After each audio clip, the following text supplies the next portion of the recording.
لە 25 مانگەوە حکوومەتی هەرێمی کوردستان پێشنیازی ڕاگررتنی شەڕ و سەرکردنی ئەنجامی ڕیفراندۆم و دەستپێکردنی دیالۆگی کرد لەگەڵ بەغداددا بە ئامانجی چارەسەرکردنی کێشە و ئاڵۆزیەکان. بەڵام حکوومەتی عێراق پێداگیری کرد لەسەر ئەوەی کە دەبێت ئەنجامی ڕیفراندۆم هەڵبوەشێنرێتەوە. پەرلەمانتارە شیعەکانیش دەڵێن پێویستە هەردوو لا زیاتر نەرمی بنوێنن بۆ ئەوەی بە گفتوگۆ کێشەکان چارەسەر بکرێن و زیاتر لەما شەقامی عێراق و شەقامی کوردستان لە خۆیان تووڕانەکەن. نعرض تقريرهم، نقرأ الأسماء ونطلب التصويت. من يوافق على هذه الصيغة؟ يعني كل ما مطروح أنه لا يعتبر الاستفتاء كأحدى المراحل. بۆ شێوەی کە باز دەکرێت ڕیفراندۆم بە قۆناغێک دانانرێت کە بە ئاراستەی جیابوونەوە بێت. کەسانێکان دەڵێن دەبێت ڕیفراندۆم هەڵبوەشێتەوە. ڕیفراندۆم ڕووداوێکە چۆن هەڵدەوەشێتەوە. کەسانێکی تر هەن دەڵێن دەبێت ئەنجامی ڕیفراندۆم هەڵبوەشێتەوە و وایدا دەنن کە هەنگاوێکی نایاساییە و نابێت هیچ شتێکی لەسەر بنیاد بنرێت یان پیان وایە ڕیفراندۆم هەر نەکراوە. هەندێکی تریش ڕیفراندۆم وا پێناسە دەکەن کە پەیوەندی بە سنوور و ئاو ناوچە دابڕێنراوەکانەوە هەیە. بەڵام لەگەڵ ئەمانەشدا دەکرێت گفتوگۆ لەسەر جیاوازیەکانی ڕابردوو بکرێت. ئەگەر لە گفتوگەکانیشدا ڕیفراندۆم بوونی نەبێت واتە گەڕانەوە بۆ چارەسەرکردنی کێشەکانی ڕابردوو وەک مادەی 149 و خاڵە سنووریەکان کە هەموو ئەمانە خاڵی جیاواز و ناکۆکی بوون لە پێش ڕیفراندۆمیش.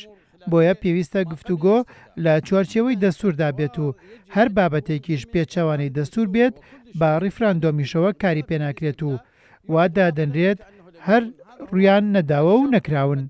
ئەمەش ئەو مەرجەیە کە حکوومەتی عێراق هەیەتی. چەند داواکارێکی تریش هەن باز لە سەرکردنی ئەنجامی ڕیفراندۆم دەکەن بەڵام سەرکردن هاڵوەشاندنەوە نییە واتە ڕەنگە ڕۆژێک زیندوو بکرێتەوە. بۆیە پێویستە هەرێم و بەغداد گفتوگۆیەکی ڕاستەقینە بۆ دۆزینەوەی چارەسەرەکان بکەن. ممكن أن هناك محاولات أخرى كأن يكون استفتاء أو غيره.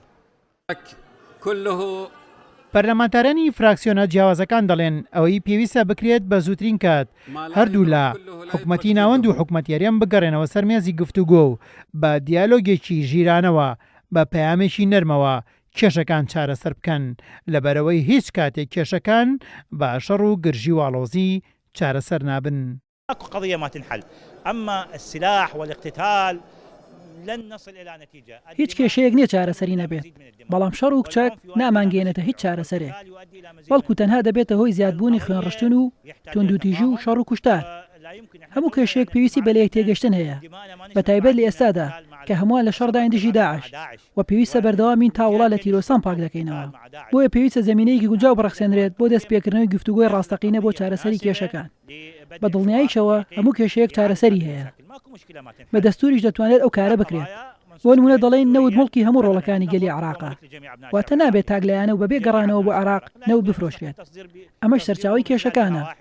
ئێمە دوو کێشەی سەرەکیمان هەیە کە بریتین لە نەوت و مادەی 140 کە دەکرێت لە ڕێگەی گفتوگۆ و یەکتێگەشتنەوە چارەسەر بکرێت. بەمەش کێشەکانی نێوان هەولێر و بەغداد کۆتاییان دێت. هاي القضيتين يصير عليها تفاهم وتنحل أتصور المشاكل بين الإقليم والمركز تنتهي. زیاتر لە مانگێکە گرژەکانی نێوان هەرێم و بەغداد گەیشتونەتە لوتکە کە هۆکارەکەشی ئەنجامدانی پرۆسەی ڕیفراندۆمە لە هەرێم و ناوچە جێناکۆگەکان.